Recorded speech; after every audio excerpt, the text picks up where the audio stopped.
Video کو like کر کے آگے شیئر ضرور کر دینا۔ امام یوسف نبہانی وہ شخص ہے کہ اعلیٰ حضرت امام احمد رضا کی کا جو مرتبہ اور مقام ہندوستان اور بر صغیر میں ہے، وہی مقام امام یوسف نبہانی کا عالم عرب کے اندر ہے۔ اہل عرب آپ کو 14ویں صدی کا مجدد قرار دیتے ہیں۔ امام یوسف نبہانی اتنی بڑی ہستی ہے کہ 70 مرتبہ سے زیادہ آپ کی اہلیہ نے رسول اللہ کی زیارت کی ہے۔ جس کی بیوی کی یہ شان ہو، اس کے شوہر کی شان کا عالم کیا ہوگا۔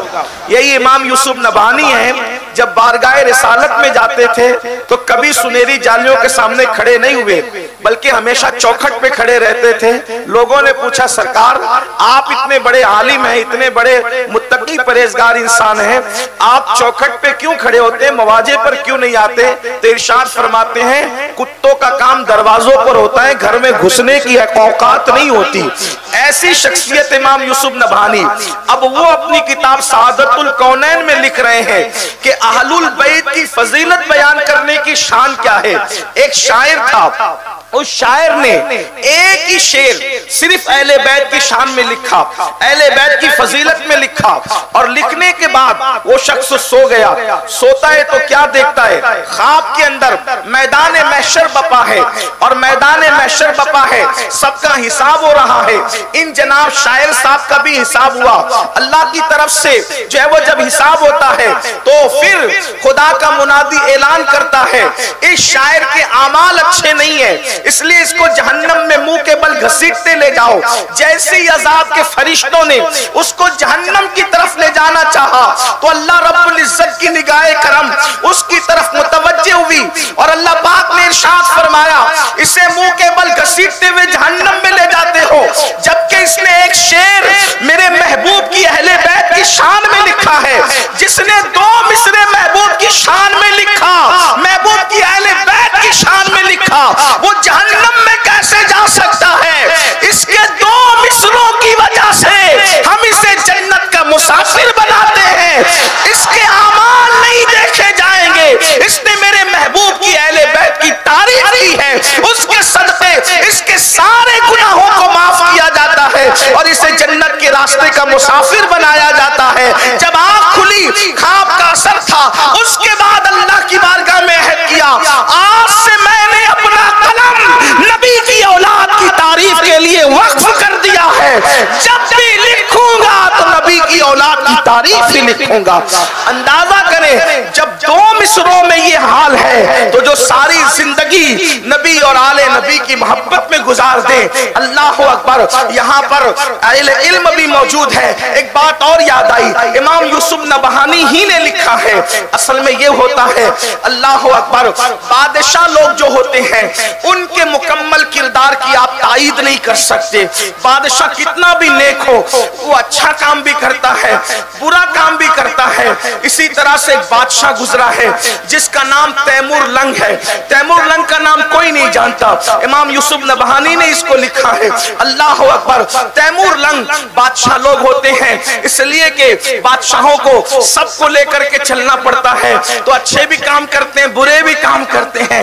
حاجی عارف نسیم صاحب جیسے لوگ سیاست کے میدان میں کم ہوتے ہیں، اللہ تعالیٰ جو ہے ان کو برکتوں سے نوازے اور مزید اللہ مذہب و مسلک پر استقامت عطا کرے۔ لیکن تیمور لنگ کے معاملات بہت اچھے بھی تھے اور کچھ بہت برے بھی تھے، لیکن لوگ جو ہوتے ہیں بچپنے کے دوست وہ انسان کو اچھی طرح جانتے ہیں۔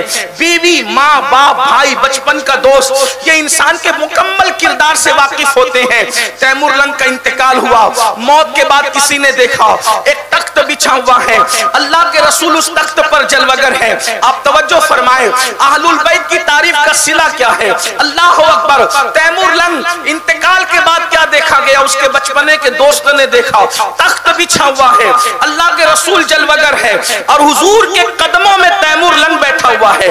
آپ اندازہ فرمائیں، شاید دنیا دار لوگوں کو اس کی اہمیت کا اندازہ نہ ہو کہ رسول اللہ کے قدموں میں بیٹھنے کا مقام کیا ہے۔ خدا کی عزت کی قسم، کروڑوں جنتیں قربان کر دیں عاشق، اگر رسول اللہ کے قدموں میں ایک لمحہ بیٹھنے کا موقع مل جائے۔ استاد زمن کہتے ہیں اللہ اکبر، جو سر پہ رکھنے کو مل جائے نالے پاک حضور تو پھر کہیں گے کہ ہاں تاجدار ہم بھی ہے۔ جب نالین مصطفیٰ کا یہ مقام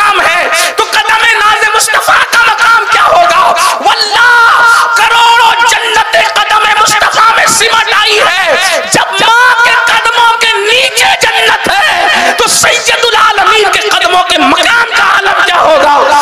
تیمور لنگ کو حضور کے قدموں میں بیٹھ کر کے دیکھا گیا, بیٹھا ہوا حضور کے قدموں میں. تو پوچھنے والے نے پوچھا, لہجہ دیکھو, بچپنے کا دوست تھا, او دشمن خدا تو نبی کے قدموں میں بیٹھا ہے, یہ مقام تجھے کیسے ملا؟ او دشمن خدا تو نبی کے قدموں میں بیٹھا ہے, یہ مقام تجھے کیسے ملا؟ اس لیے کہ جو تیمور کی زندگی پڑھ چکے وہ جانتے ہیں, کئی علماء کو انہوں نے قتل بھی کیا, غلط فہمی کی بنیاد پہ, بغض کی بنیاد پہ, تخت بچانے کی جو بھی معاملات ہیں, میں اس کی طرف کوئی بات نہیں کرتا, لیکن اتنا ضرور کہتا ہوں, تیمور لنگ کو اس کے دوست نے, بچپنے کے دوست نے رسول اللہ کے قدموں میں بیٹھے ہوئے دیکھ کر کے پوچھا, او دشمن خدا تجھے نبی کے قدموں میں بیٹھنا کیسے نصیب ہوا؟ اس سے پہلے کہ تیمور کچھ کہتے, اللہ کے رسول نے فرمایا, یہ کیسا بھی تھا لیکن میری اہل بیت سے محبت کرتا تھا, اس لیے اس کو رسول اللہ کے قدموں میں بیٹھنے کا شرف مل گیا. حضور کی آل پاک کی محبت کا صلہ یہ ہے. ایک حدیث ترمذی شریف سے پڑھ دوں, آئیے توجہ فرمائیں, پھر کربلا کے بعد کے واقعات پر جو مجھے حکم ہوا ہے اس پر گفتگو کا آغاز کرتے ہیں. لیکن آئیے ایک حدیث سنیے, علماء کرام کی توجہ. ہمیں جو جنت ملے گی انشاءاللہ, ہمیں جو جنت ملے گی وہ جنت ولیوں کی جنت کے برابر نہیں ہوگی. اگر آپ بات سمجھتے ہیں تو آپ کو سمجھ میں آئے گی. ہمیں جو جنت ملے گی, ہماری جنت ولیوں کی جنت کی طرح نہیں ہوگی. یہ بات سمجھتے ہیں؟ ولیوں کی جو جنت ہوگی, جو ان کو ان کے مقام اور مرتبے کے لحاظ سے عمل کی بنیاد پر اللہ اپنے فضل سے دے گا. ولیوں کی جنت صحابہ کی جنت کی طرح نہیں ہوگی.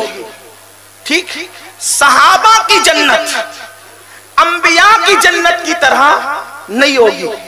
اور انبیاء جس جنت میں رکھے جائیں گے وہ جنت کا درجہ مالک جنت سید الانبیاء کے درجے کی طرح نہیں ہوگا. یہ ایک تفصیل ہے, آپ سب جانتے ہیں, اور بہت آسان سی بات ہے.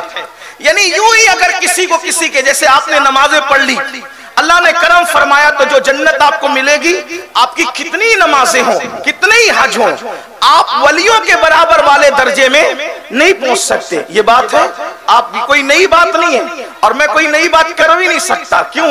اس لیے کہ دین 1400 سال پہلے کا ہے, نئی بات کوئی لا نہیں سکتے. لیکن آپ اگر بات یہ فلسفہ سمجھتے ہیں تو توجہ کرنا, اور اگر صرف یہی بات میری آپ سمجھ کر اٹھ گئے تو میرا آنا کامیاب, آپ کا بلانا کامیاب. آپ کے عمل پر قدرت نے کرم کیا, اور اللہ نے جو جنت دی وہ ولیوں کی جنت کی طرح نہیں ہوگی. غوث پاک کی جنت کا درجہ جدا ہوگا, اور نمازیوں کی جنت کا درجہ جدا ہوگا. صابر کلیر کی جنت کا درجہ جدا ہوگا, اور نمازیوں کی جنت کا درجہ جدا ہوگا.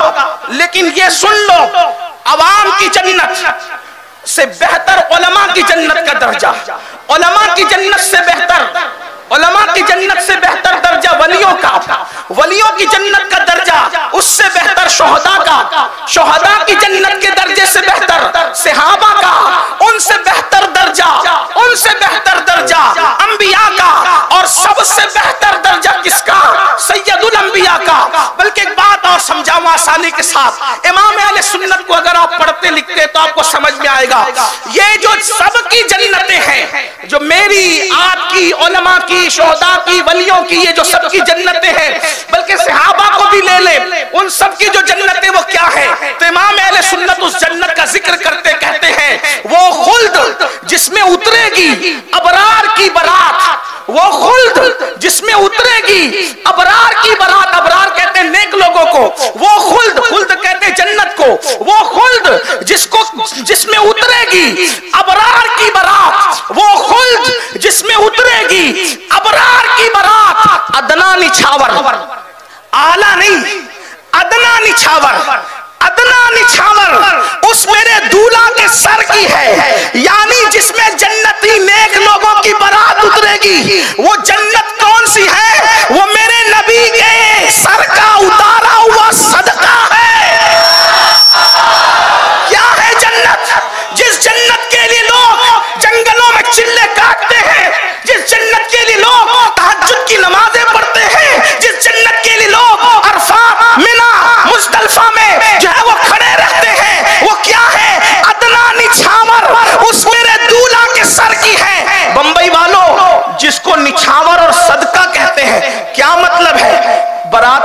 دیکھا جو بارات نکلتی ہے دولہا کے ساتھ، اور جب جو دولہا ہوتا ہے تو دولہا کے سرپرست، دولہا کے بڑے اس کے اوپر سے نچھاور کرتے صدقہ ہے، توجہ صدقہ. تو صدقے کا اصول یہ ہے، صدقے کا اصول کہ جس پہ سے اتارا جاتا ہے اس کو نہیں دیا جاتا ہے نا. صدقے کا اصول یہی ہے. بلکہ کسی کلاش غریب مفلس پر سے بھی صدقہ اتارا جائے تو اس کو نہیں دیا جائے گا. کیوں؟ اس لیے کہ غیرت عشق کے خلاف ہے. جس کا صدقہ اسی کو دینا غیرت عشق کے خلاف ہے. تو یہ جو سب کی جنت ہے یہ کس کا صدقہ ہے؟ ادنا نچھاور اس میرے دولہا کے سر کی ہے. یعنی یہ سب جنتیں جو ہیں میرے نبی کے سر کا اتارا ہے.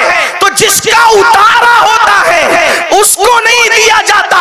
تو ماننا پڑے گا جب یہ جنتیں نبی کا صدقہ ہے تو یہ صدقہ نبی کو نہیں دیا جائے گا. نبی کی جو جنت ہوگی یہ اس جنت کے علاوہ ہوگی.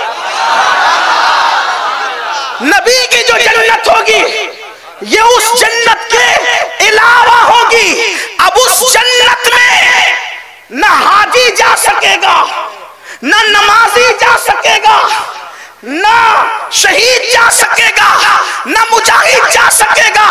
اگر نماز کی بنیاد پہ کوئی نبی کی جنت میں جانا چاہے انٹری نہیں ہوگی. روزے کی بنیاد پہ نبی کی جنت میں جانا چاہے داخلہ ممنوع ہوگا. کیوں؟ اس لیے کہ جس کی اوقات اور حیثیت نہیں اس درجے میں جانے کی وہ جا نہیں سکتا.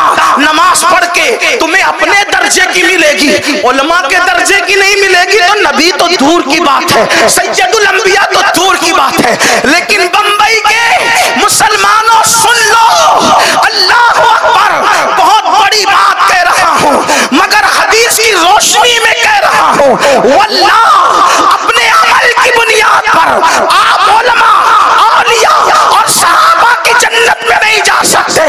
لیکن رسول اللہ نے ایک عمل ایسا بتا دیا ہے کہ نبی کے ساتھ جنت میں رہنا ملے گا، نبی کے درجے میں جنت میں رہنا ملے گا. وہ عمل کیا ہے؟ ترمذی شریف کی حدیث ہے. آقا فرماتے ہیں جو مجھ سے اور میری اہل بیت سے سچے دل سے محبت کرے گا تو جنت کے جس درجے میں میں محمد رہوں گا اسی درجے میں اہل بیت سے محبت کرنے والے.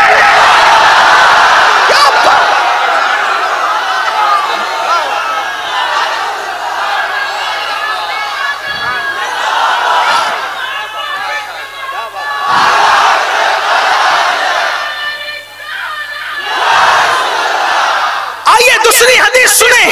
ایک مرتبہ اللہ کے رسول علیہ السلام سیدہ فاطمہ الزہرا کے حجرے میں تشریف لائے. مولا کائنات سو رہے تھے. آقا نے فرمایا فاطمہ تم اور میں یعنی محمد الرسول اللہ، حضور کے بولنے کا انداز دیکھیں. فاطمہ تم اور میں یعنی محمد رسول اللہ، حسن اور حسین اور یہ جو بندہ سو رہا ہے یعنی علی، ہم 5 تن یعنی 5 تن جنت میں ایک ساتھ رہیں گے، ایک قبے کے نیچے ایک ساتھ رہیں گے.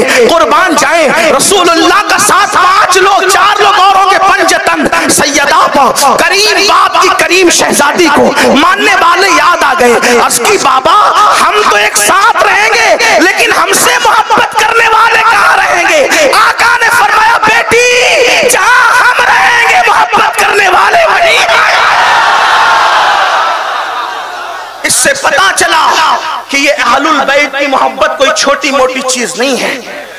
لیکن ایک بات کہوں آپ سے، بات اسی طرف لے جاؤں گا. لیکن ایک بات، اب ہم سب کہتے ہیں ہم محبت کرتے ہیں لیکن محبت کا نام ہم نے کڑے پہننا رکھ لیا، ڈورے پہننا رکھ لیا، کپڑوں کا کلر محبت کے نام سے منسوب ہو گیا. میرے بھائی اگر کپڑوں کا کلر کسی کو محب اہل بیت بناتا تو پھر کپڑوں کی دکان سب سے بڑی محب اہل بیت ہوتی. اگر کڑے کسی کو محب اہل بیت بناتے تو پھر کڑوں کی دکان سب سے بڑی محب اہل بیت ہوتی. کڑے، ڈورے، کپڑے یا پھر کوئی مخصوص رسمیں. اور اگر ہمارے بزرگ لوگ برا نہ مانے تو یہ بھی کہہ دوں چند درم شربت بھی کسی کو مکمل محب اہل بیت نہیں بنا سکتے، چند کھچڑے کی دیگے بھی کسی کو محب اہل بیت نہیں بنا. یہ نشانی ہے، اس کا انکار نہیں. یہ تو ہمارے باپ دادا کرتے آ رہے ہیں، کرتے ہیں، کرتے رہیں گے. لیکن اتنا ضرور کہتا ہوں، یہ چیزیں جو شربت ہے، نیاز ہے، نظر ہے، 10 12 دن کی محفلیں، اگر اسی سے کوئی محب اہل بیت بنتا تو پھر آپ سے پوچھتا ہوں کہ علی اکبر کی جوانی کیوں لٹتی؟